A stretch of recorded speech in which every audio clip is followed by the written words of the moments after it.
This is my story as an 18-year-old college umpire. Hi, my name is Noah. I've been playing baseball all of my life. I found umpiring when I was looking for a job when I was 16. I've been umpiring now for 2 years, and I'm fortunate enough to umpire side by side with the same umpires I grew up playing under in my local Little League. I now umpire travel ball tournaments from all ages, and I sometimes even umpire my high school teammates. This summer, I also umpired in the Piedmont Collegiate Summer League.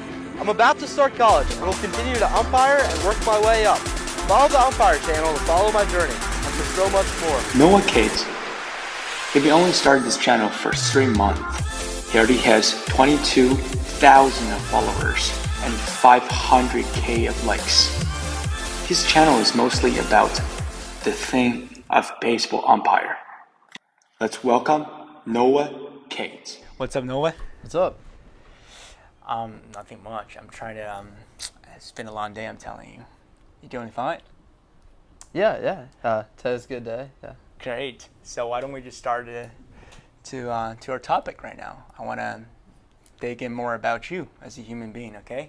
So actually, the first question about you and as a person is, because I know you're a really quite a successful young umpire on baseball area and field, and you are one of the what league is that? Where I umpire? Yeah. Uh-huh. So I umpire many different leagues across travel ball, Little League, and then at the collegiate level. I umpired in the Piedmont Collegiate Summer League this past summer. Oh, interesting. And I guess that's not a easy thing to actually reach the achievement that you had today, right? I mean. No, yeah, definitely not. Most umpires, it takes many years to get to that point. Many don't reach that point. So it's definitely a high honor at such a young age to be able to umpire at that level.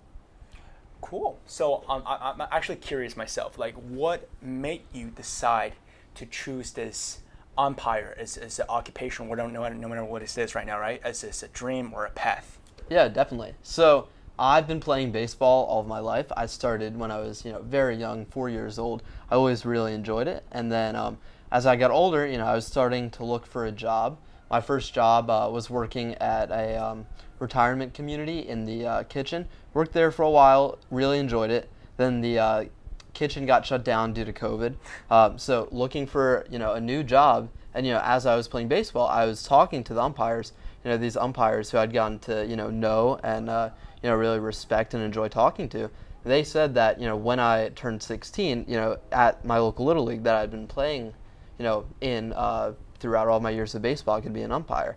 So when I was 16, I reached out to the league president, the head of the umpires, and I began umpiring.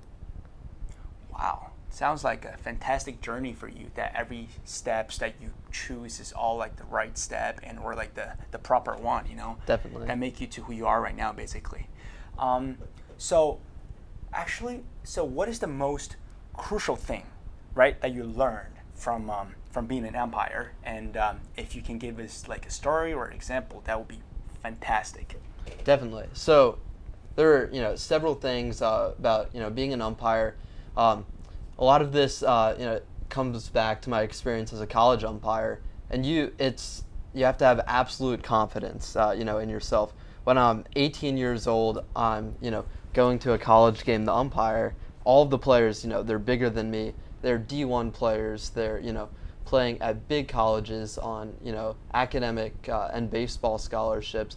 Serious players, with aspirations of making it to pro baseball. Mm-hmm. So when they see an 18-year-old kid, they might they're not necessarily going to respect you, and it's on you to earn their respect. Mm-hmm. So you have to be confident, and it starts as you're walking up to the field. You have to walk up with an air of confidence. You have to know that you know what you're doing. That comes back to preparation. Before the game, knowing the rules of the game, talking through with your umpire partner about the rules, about how you're going to conduct yourself through the game. But once it gets to the game and you're making a call, it's a close play. It could go either way. You have to make the call, and you have to stand by it, even as 20 kids who are all playing collegiate baseball are yelling at you. Mm-hmm. You have to stand by it, and it's confidence and confidence, is key in being a baseball umpire, and it's key in life, no matter, what avenue you're going forward with. Definitely.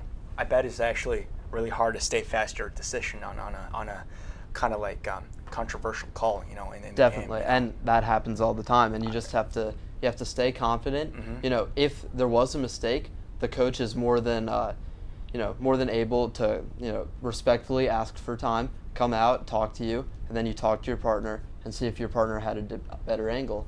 But you have to be confident in your call. You can't raise your hand to call out, then go to safe. You have to make one call, and you have to be confident in it.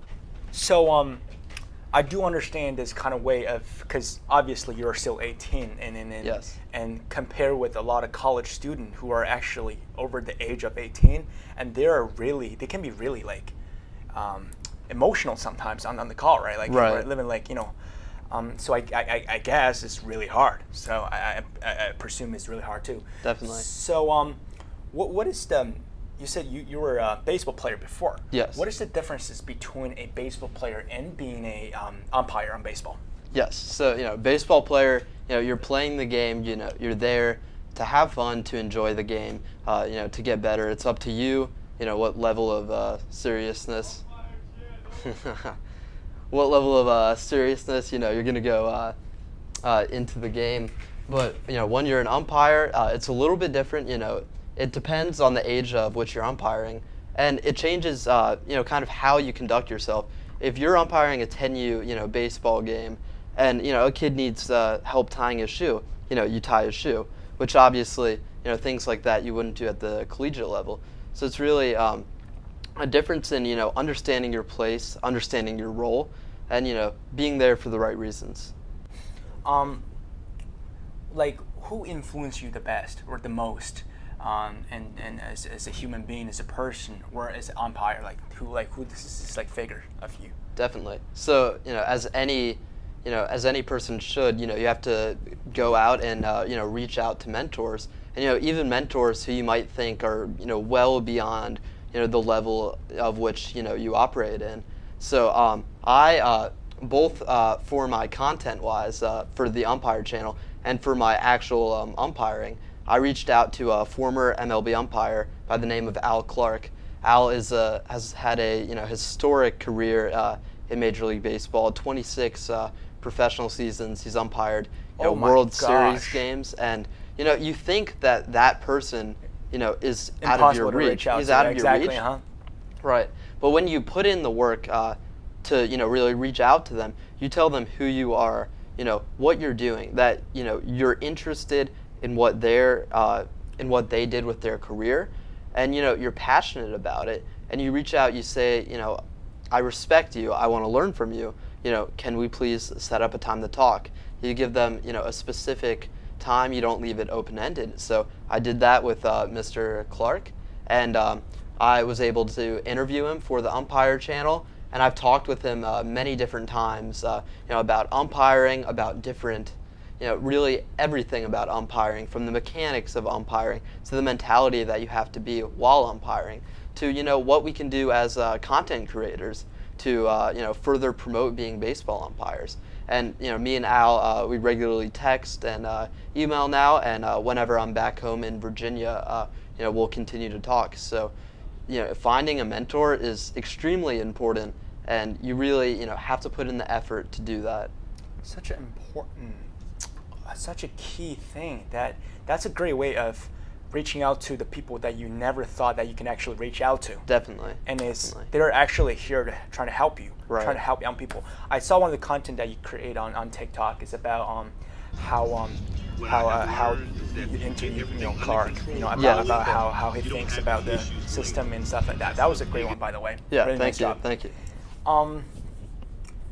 I guess umpire is not the only words can define yourself as a human being or person, right? You got so many different things, Yeah. So just give me example, give me some stories or give me some words that what kind of thing really represent you, Noah, as yourself, except from the umpire. Right, definitely. Yeah. I take pride in being an umpire, creating umpire content, but I do a lot more than that.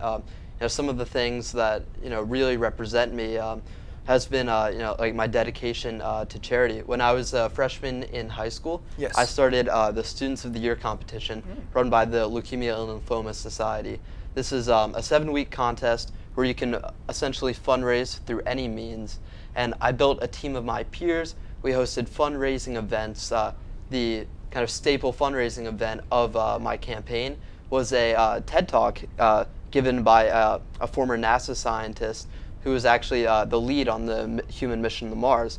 Another guy who you might think he's not going to help a 14-year-old out with this kind of project, but when you reach out, you express respect and passion. People are willing to help you out. They're excited to be mentors to you. And he gave a talk. We had 400 people in attendance, stories in the newspapers about the events, and in the end, just during my freshman year, I raised almost $15,000 for the Leukemia and Lymphoma Society.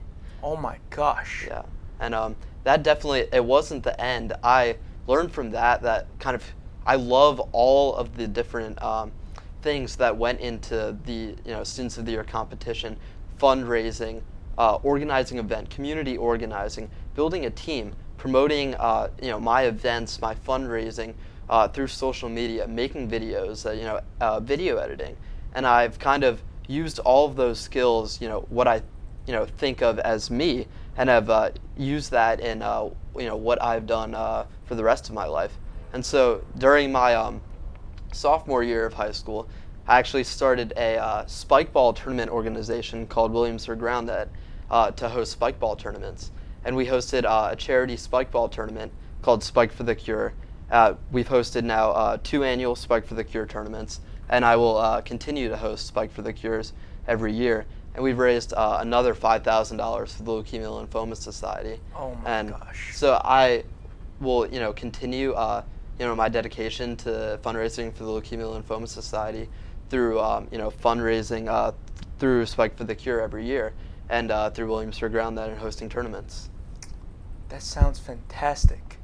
2 stories and 2 really meaningful things to those kids, to those groups, to those communities. Definitely. And I guess your life, your path, and your career is definitely defined by this diverse of hobby and loves that you actually pursue and try to love of. Absolutely, yeah. Putting your passions, into real life, real life instances where you can actually, change lives, even when you're as young as 14. You don't have to wait till you're an adult. You don't have to wait till you're in college. You don't have to wait till you're after college. You can start right now. Oh my gosh, you can start right now. No, I do have one more last question for you. So it's about your followers, right? So what do you want to say to them, to your followers and people who actually, those 22,000 people who actually watching your channel and stuff like that, basically? Definitely. Yeah, I just want to, say truly, thank you for the support. I, really appreciate it. I wouldn't, have been able to, gain so many of the opportunities that I was able to gain. I wouldn't have been able to, interview the people that I've been able to interview without you. I wouldn't have been able to, tell the stories that I think, my followers appreciate. So thank you for the support, and, really, this is just the start. We're, continuing to grow. We're continuing, to tell more stories, to tell, more stories at different, different levels, different ages, and I think we just have so many more stories to tell, and we're going to be able to tell them as we continue to grow. Definitely. That's so positive. I love that kind of feeling. And by the way, what is your content mostly about? I know it personally, but I want you to tell the customer, and then not the customer, but the followers and the watcher right now in front of the screen. Tell them, what is your screen? What's your content mostly about? Definitely. So the Umpire channel I started up earlier this summer. I started it because there's a nationwide umpire shortage. From little league to high school, we just simply don't have enough umpires. And I've always really enjoyed my umpiring experience. It's a great job. You get to be around baseball. You get to give back to your local community, and you get paid well. It's just a really positive thing to be a part of. So the Umpire channel was created to show why being a baseball umpire is an amazing job, something that you should do. So the Umpire channel features instructional videos about baseball umpires, telling you how to be a baseball umpire, why you should be a baseball umpire, and then showing the behind the scenes of different baseball umpires at different levels, from high school, little league, all the way up to the MLB. And that's what the Umpire Channel has created so far, and we're absolutely just at the start, and we'll continue to create. Such a successful channel, by the way. And hope you guys will enjoy this interview, and thank you very much again, Noah. Thank you very much. Thank you. Bye.